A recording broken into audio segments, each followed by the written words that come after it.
God is good, church. God is good, church. Amen.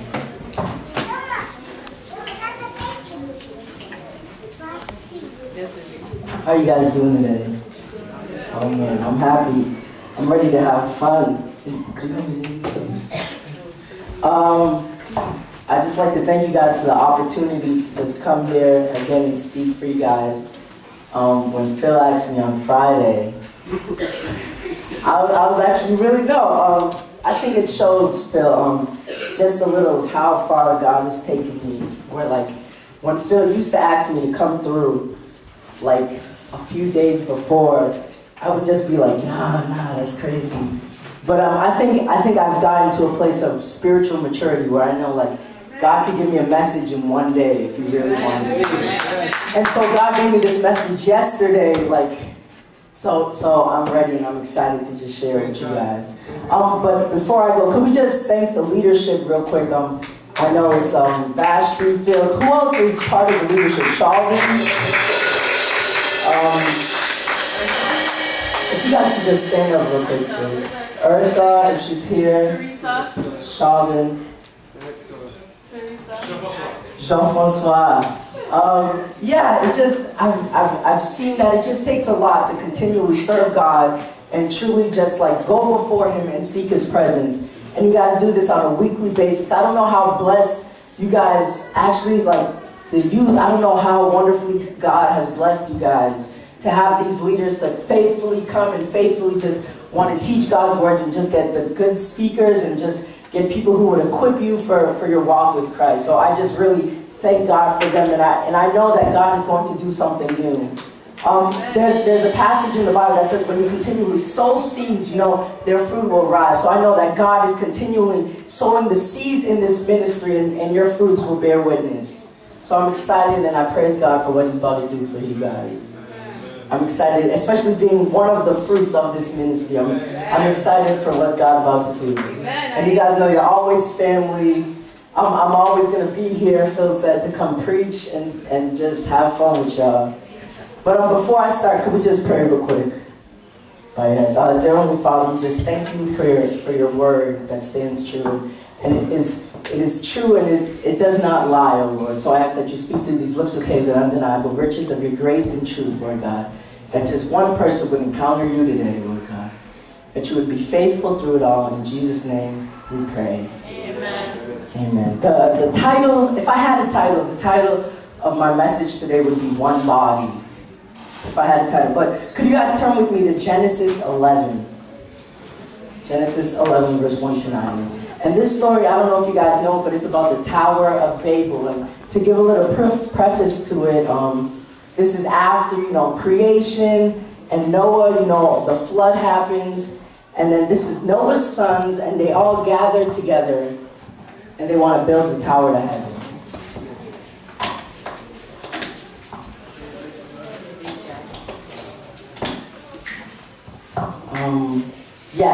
So Genesis 11, verse 1 to 9. If you have it, say amen. Amen. And the Bible says, now the whole world had one language and a common speech. Somebody say one body. One body.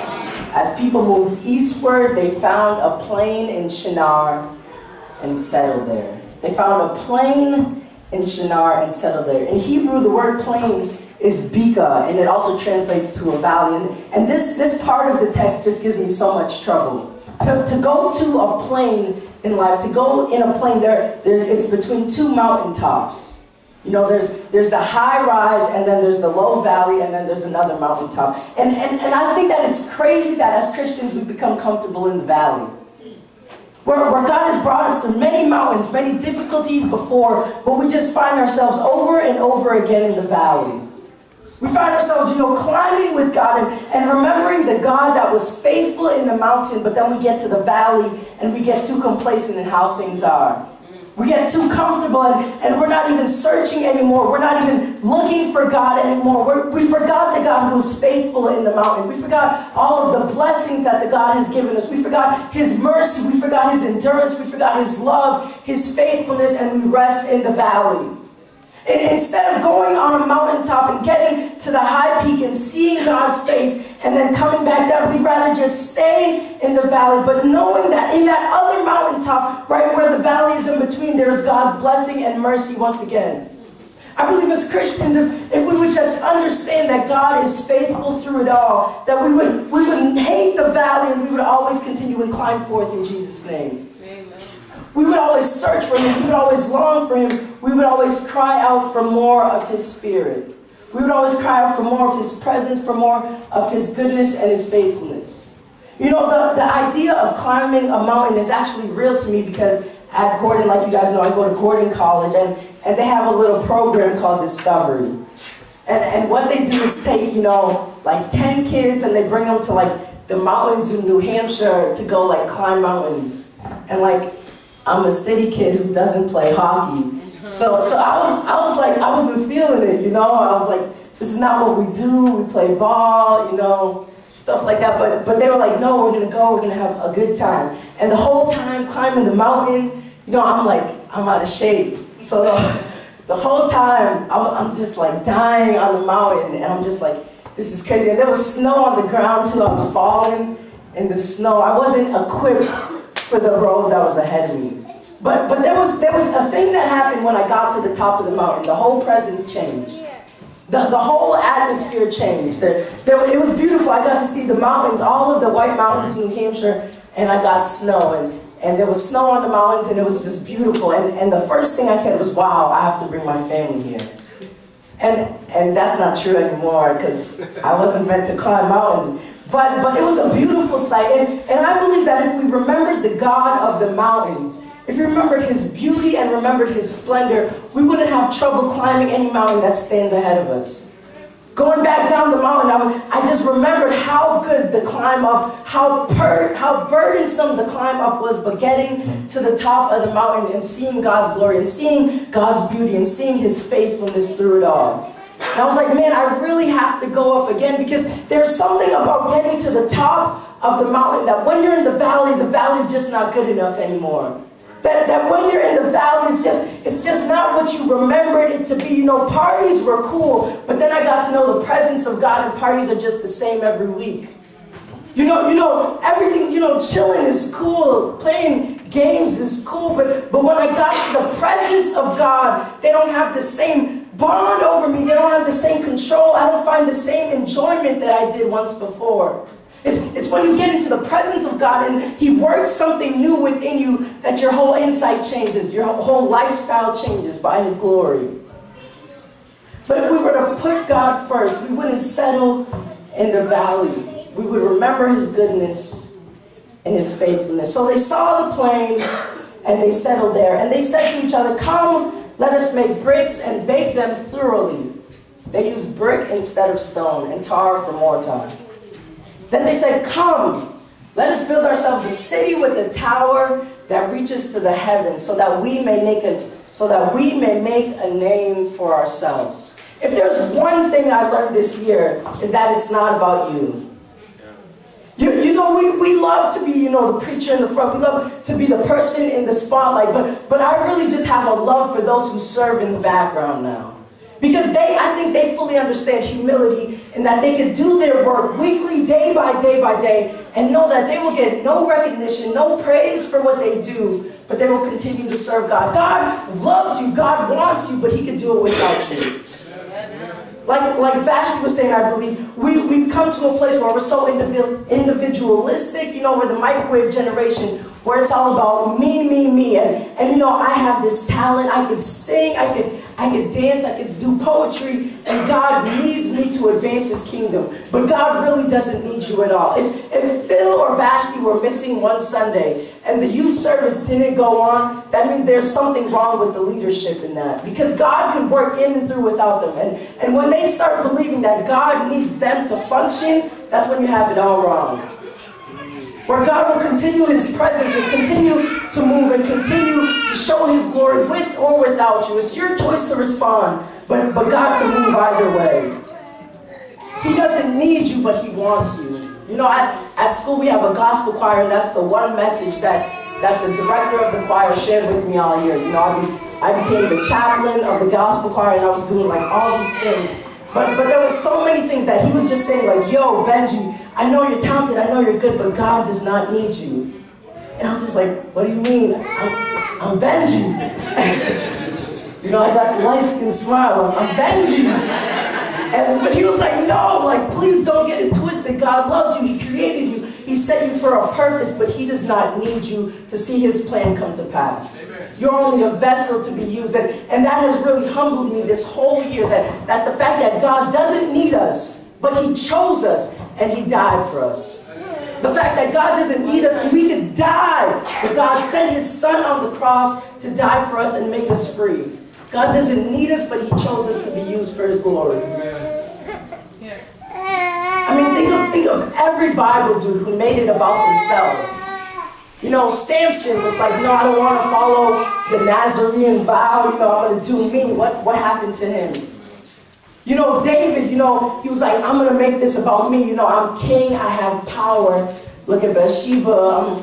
I'm going to make it about me. What happened to him? There's all these men throughout the whole Bible who began to make it about themselves, and they saw the presence of God leave their lives. They saw the glory of God leave their lives because they began to think that there was something within them that had the power to change situations, but it was God the whole time. I mean, the one dude in the Bible who had the power to say, you know, it actually is all about me. Jesus, he's the one God could say, like, yes, it is really all about me. He even said, Lord, not my will, but let your will be done. So I think if Jesus is to say that, shouldn't we follow in his example? And if he's the one to say, you know, if he's the one who actually gets all the glory, but he dishes it to the Father, shouldn't we dish all our praise to the Father? That every time we serve, every time we praise, we should just say, no, it's nothing within me. It's just God chose me, you know. Greater is he that is within me than he that's in the world. It's nothing that I can do. It's no talent, no musical ability within me, but it's God who chose me and set me apart for his glory. It's nothing that I can do but his mercy alone. It's not about you, it's about God's glory coming to pass. And it says, you know, they want to make a name for themselves, but the Lord came down to see the city and the tower the people were building. The Lord said, if as one people speaking the same language they have begun to do this, then nothing they plan to do will be impossible for them. This is crazy for me. This is crazy for me. The Lord came down to see the city and the tower the people were building.